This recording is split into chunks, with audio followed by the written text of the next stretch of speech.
Boa tarde, amados, graça e paz, tudo bem com vocês? Eu já determinei em nome de Jesus que tudo irá bem na vida de cada um. Amém? Para quem não me conhece, meu nome é Andréa Moscardi. Se você não é inscrito no meu canal, se inscreva, ative o sininho, curta e compartilhe essa mensagem para que chegue a um número maior de pessoas. Amados, o tema dessa mensagem é as emoções de Jesus. Eu quero falar da grande compaixão que Jesus sentiu por aquele leproso que rogou a cura. E Jesus, ele fez o quê? Ele tocou nele e o curou. Está lá em Marcos, no capítulo 1, no versículo 41. Sabe, amados, isso acontece comigo e com você. Não importa o que nós tenhamos, se é um problema emocional, um problema de saúde, ou até mesmo um vício, visto muitas vezes como uma lepra por aqueles que estão à nossa volta, visto muitas vezes como uma coisa muito ruim e que não tem cura.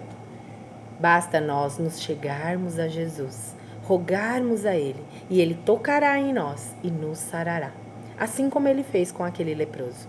Por isso é muito importante conhecermos as Escrituras, por isso é muito importante nos atermos aos Evangelhos, porque tudo está preparado para nós. Jesus, Ele é o mesmo, Ele não mudou. Nós corremos o risco de mudar todo dia. E como eu falo hoje das emoções de Jesus, nós devemos também averiguar as nossas emoções, para que nós venhamos a mudar para o bem e não para o mal. Amados, a Bíblia também nos conta sobre a alegria que Jesus sentiu sobre o regresso daqueles 70 discípulos. Olha, lá em Lucas 10, no capítulo 21, nos fala sobre isso. Nos fala assim, no capítulo, a partir do versículo 17. Então regressaram os 70, possuídos de alegria, dizendo: Senhor, os próprios demônios se nos submetem pelo teu nome. E no versículo 19, Jesus diz a eles: Eis aí vos dei autoridade para pisar de serpentes e escorpiões, e sobre todo o poder do inimigo, e nada, absolutamente, vos causará dano.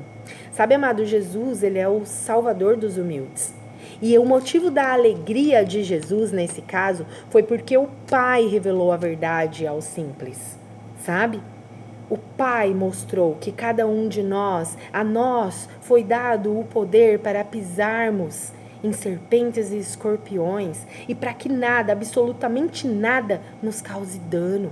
Mas isso acontece quando nós nos debruçamos à luz da palavra e quando nós conhecemos os evangelhos e quando nós nos entregamos a Jesus, não a homens que querem controlar a nós. E aí, olha o que acontece. Jesus agradeceu ao Pai aqui. No versículo 21, naquela hora exultou Jesus no Espírito Santo e exclamou: Graças te dou, ó Pai, Senhor do céu e da terra, porque ocultaste estas coisas aos sábios e instruídos e as revelaste aos pequeninos. Sim, ó Pai, porque assim foi do teu agrado. Essa é a verdade, amados. Deus, ele tem cuidado de nós em todo o tempo, com todo amor e todo carinho, e ele está nos revelando coisas grandes.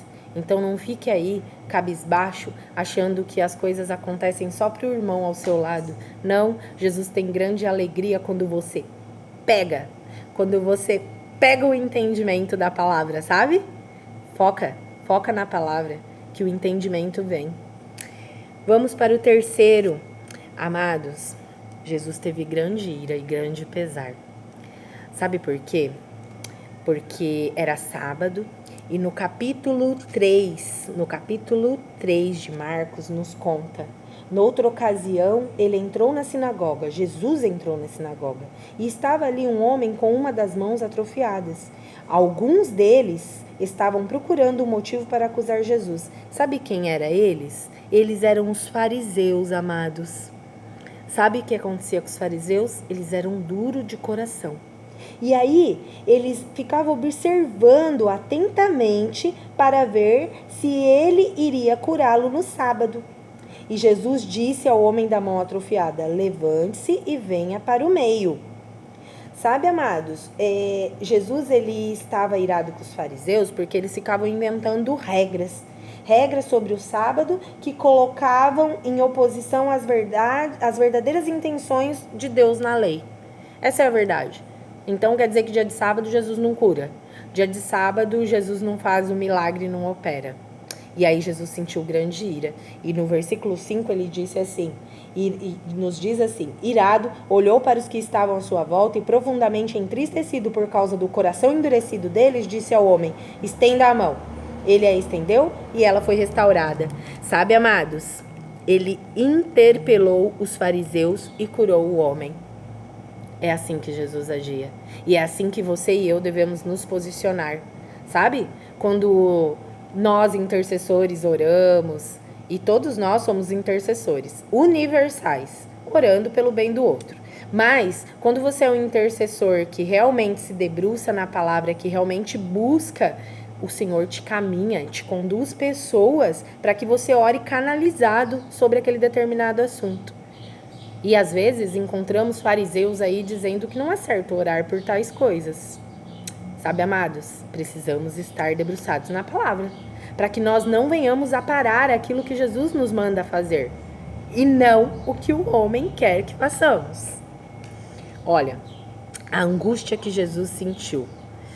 Jesus sentiu uma grande angústia e ela está em Marcos, no capítulo 8. Porque Jesus ele já tinha feito a segunda multiplicação dos pães. Mas aí, no versículo 11, os fariseus eles pedem um sinal. Sabe por quê? Porque a verdade é essa, o povo, Jesus está fazendo e o povo está pedindo sinal. Está pedindo sinal. E Deus ele é Deus de provisão e ele provê, e ele te dá o alimento, ele te dá o sustento e você ainda está pedindo mais um sinal. Está pedindo mais um milagre. E aqui nos fala que os fariseus vieram e começaram a interrogar Jesus para pô-lo à prova. Pediram-lhe um sinal do céu. Ele suspirou profundamente e disse: por que esta geração pede um sinal milagroso? Eu lhes afirmo que nenhum sinal será dado. Então se afastou deles, voltou para o barco e foi para o outro lado. Sabe, amados, como discípulos de Jesus, nós devemos orar e interceder pelas pessoas. Mas muitas vezes as pessoas querem nos usar como muletas. Muletas e amuletos para trazer a resposta. Afaste-se deles. Afaste-se deles. Não sejam tolos. Não sejam tolos. Afaste-se deles. Amados, aqui em Marcos 23, Jesus tem grande tristeza. Sabe por quê? Porque Jerusalém o rejeitou e iria enfrentar a destruição vindoura. Jesus chorou pela cidade. Em Mateus 23, no versículo 27, nos fala isso. Nos diz assim, olha: ai de vós, escribas e fariseus, hipócritas, porque sois semelhantes aos sepulcros caiados, que por fora se mostram belos, mas interiormente estão cheios de ossos mortos e de toda imundícia. Vocês conseguem compreender esta palavra? Deus, ele nos sonda, ele conhece nosso coração, não adianta eu ficar aqui falando. Se realmente eu não me debruçar na palavra, não buscar o entendimento e não aceitar a correção dele para minha vida e achar que sou superiores aos outros. Olha, amado, o amor. Vamos falar do amor de Jesus. O amor de Jesus, ele nos é revelado quando Jesus reúne os discípulos para a última ceia. E está em João, no capítulo 13.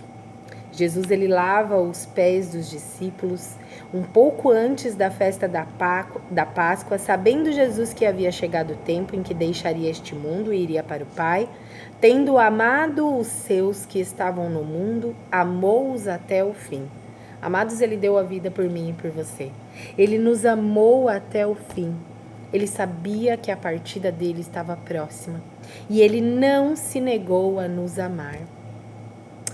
Ele lavou os pés dos discípulos em sinal de humildade. Quem é Jesus para você? Quem é Jesus para você? Reflita sobre isso. Saiba que se você é discípulo de Jesus, você terá também, sentirá as emoções que Jesus teve. Mas saiba, pegue o exemplo dele, Haja como ele agiu em cada determinada emoção. Se debruce na palavra. Queira ler as Escrituras.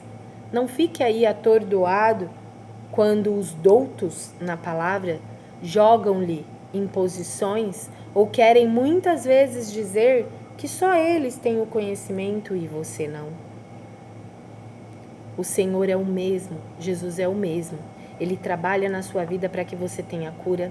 Ele trabalha na sua vida para que você entenda que se Ele não fizer, Ele é o mesmo. Se Ele fizer, Ele é o mesmo.